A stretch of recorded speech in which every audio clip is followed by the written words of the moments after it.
Seaburgh is a small town by the sea on the east coast of England. This part of England is called East Anglia. I went to Seaburgh for a holiday in 1919 with my friend Henry Long. There were few visitors in Seaburgh that year. There was only one other visitor in our hotel. His name was Paxton. Paxton was a tall, thin young man. He looked worried and unhappy. One evening, when Henry and I were sitting in the hotel lounge, Paxton came up to us. "Excuse me," said Paxton. "I must speak to somebody. Something strange has happened to me. I'd like to talk to someone about it. May I talk to you?" "Of course," I said. "Please sit down and tell us about it." "A few days ago," Paxton said, "I went for a walk to Freston. Freston is a village about 5 miles from here. I took my camera with me. The church at Freston has an unusual door. I wanted to photograph it. There are 3 wooden crowns on the door. The village priest came out of the church. I asked him about the 3 crowns on the door. The priest told me a strange story. Many years ago," said Paxton, "Anglia was a kingdom. The last king of Anglia died over 1,000 years ago.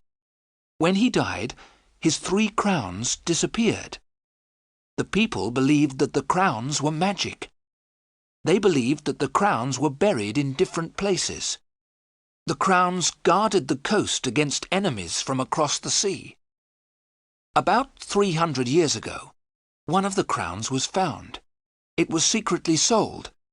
No one knows what happened to it after that." "What about the other 2 crowns?" asked Henry. "The second crown was washed into the sea. It was never found again." "What about the 3rd crown?" I asked Paxton. "Was it ever found?" "I'll tell you about that," answered Paxton. "There was a family here called Eyre. The people believed that the Eyres were guardians of the 3rd crown. The last Eyre died a year ago, in 1918. He had no children. I found his grave in the churchyard. I wrote down what was written on the gravestone. William Eyre died the 21st of December, 1918, aged 28 years. Later, I went to the bookshop in Freston. By chance, I found an old book dated 1740. Inside it were some lines of poetry. "Nathaniel Eyre is my name. I own the hill above the sand. All Eyre's duty is the same, to guard the crown that guards the land. When I am dead and in my grave, and all my bones are rotten, my sons shall keep my name alive. It shall not be forgotten." The picture sequence from the cinema has finished. You can look at it once more if you want. I bought the book and walked back towards Seaburgh. I found the house where William Eyre had lived. The house is halfway between Freston and Seaburgh. Above the house is a small hill. There is a circle of trees on top. I knew that this was the place. "The place for what?" I asked. Henry and I were becoming tired of this long story. "The place where the crown was buried," said Paxton. "And did you find this crown?" I asked in a tired voice. Paxton's answer surprised us both. "I have it in my room," he said. "Come and see it, then you'll believe me." Henry and I did not believe him. We thought that Paxton was not telling the truth. But we stood up and followed him. Paxton led us to his room. He opened a suitcase. Inside the suitcase was something wrapped in newspapers. He unwrapped the newspapers. There was a crown. The crown was made of silver. It was a circle of metal with 4 jewels. I put out my hand to touch it. "Don't touch it!" Paxton cried, and held the crown away from us. "Why not?" I asked in surprise. "We won't take it from you." "I'm sorry," said Paxton. "It's because—" He looked round the room in a strange way. "Since I took the crown, I haven't been alone." "You haven't been alone?" Henry said. "What do you mean?" Then Paxton told us more of his story. "After I'd been to Ager's house, I came back here. I got a spade and a lantern. When it was dark, I went back to the hill above the house. I started to dig a hole at the top of the hill, in the centre of the circle of trees. As I was digging," Paxton went on, "I was sure someone was watching me. Once I thought I saw someone, but I wasn't sure. The person was always behind me. Once I felt someone pulling my coat. But then I found the crown. At that moment I heard a terrible cry behind me." "Who cried out?" I asked. "I couldn't see anyone," Paxton answered. "But I think I know." He pointed to a book on a table beside the bed. "Every time I come back to my room, the old book is open." I looked at the table. The old book was open at the first page. I saw the name, William Ager, 1890. "So you think that William Ager is following you?" I said. "But William Ager is dead." "It's the ghost of William Ager," said Paxton. "He won't leave me alone. He wants the crown, but he isn't strong enough to take it from me." "And what will you do with the crown?" I asked. "I'm going to put it back," said Paxton. "If you put it back, will William Ager's ghost leave you alone?" I asked. "I don't know," said Paxton, "but I must try." I saw that Paxton was very, very frightened. "Then we shall help you put it back tonight," I said. As I spoke, a shadow moved in the room.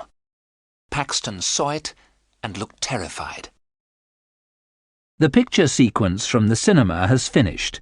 You can look at it once more if you want. That night, as we left the hotel together, I spoke to the hotel porter. "It's a warm night," I said. "We're going for a walk. We may be back very late." "I'll wait for you, sir," said the porter. "I won't lock the front door until you return. The other gentleman isn't staying in the hotel, is he?" "What other gentleman?" I asked. "The gentleman who's with Mr. Paxton," said the porter. "No," I replied quickly. I did not tell the others what the porter had said, but I had seen it too. When the three of us were together, I thought I saw another person in the room with us. It took us half an hour to walk to William Ager's house. The road went along beside the beach.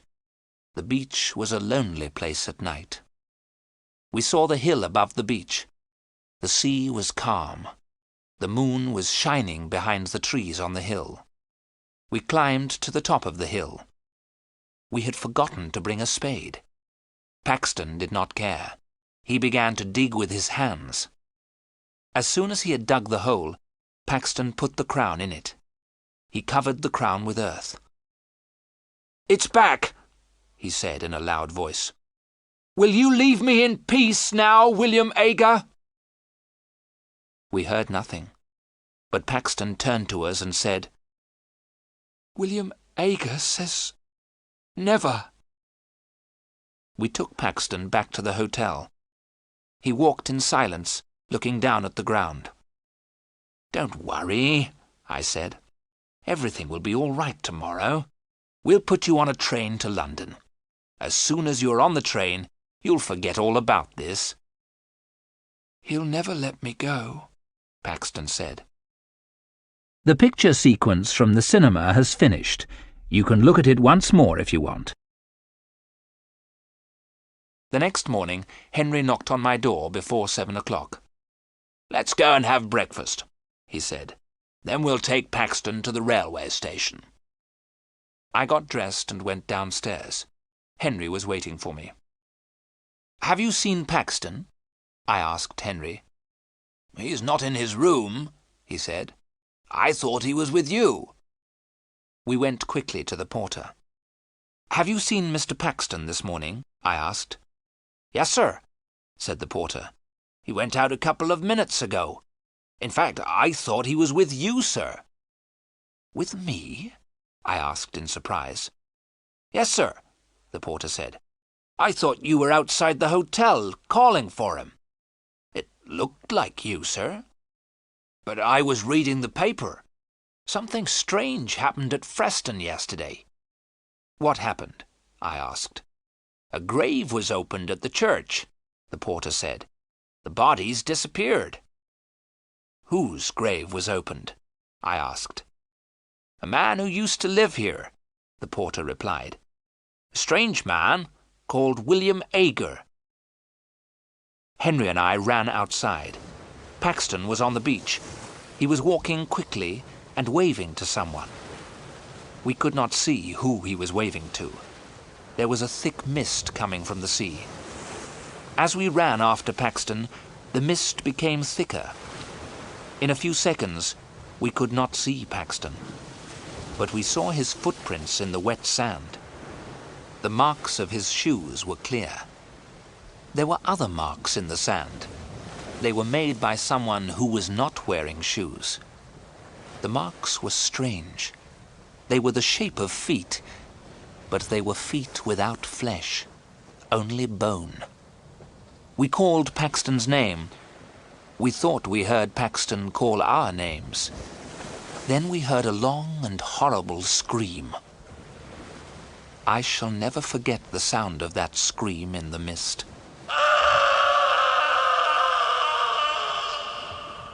We stopped. We were afraid.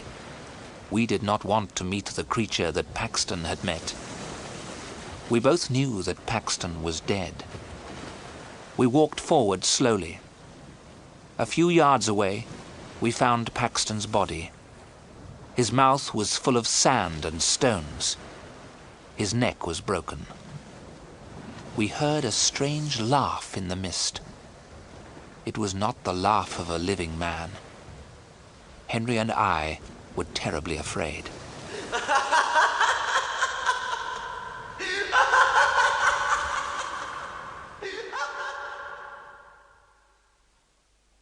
The police asked us a lot of questions. They never found out who murdered poor Mr. Paxton. Henry and I did not tell the police what we knew. They would not have believed us. Henry and I did not go back to look for the crown of Anglia.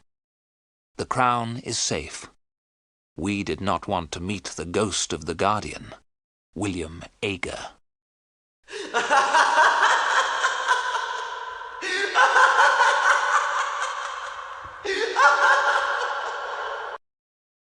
The picture sequence from the cinema has finished. You can look at it once more if you want.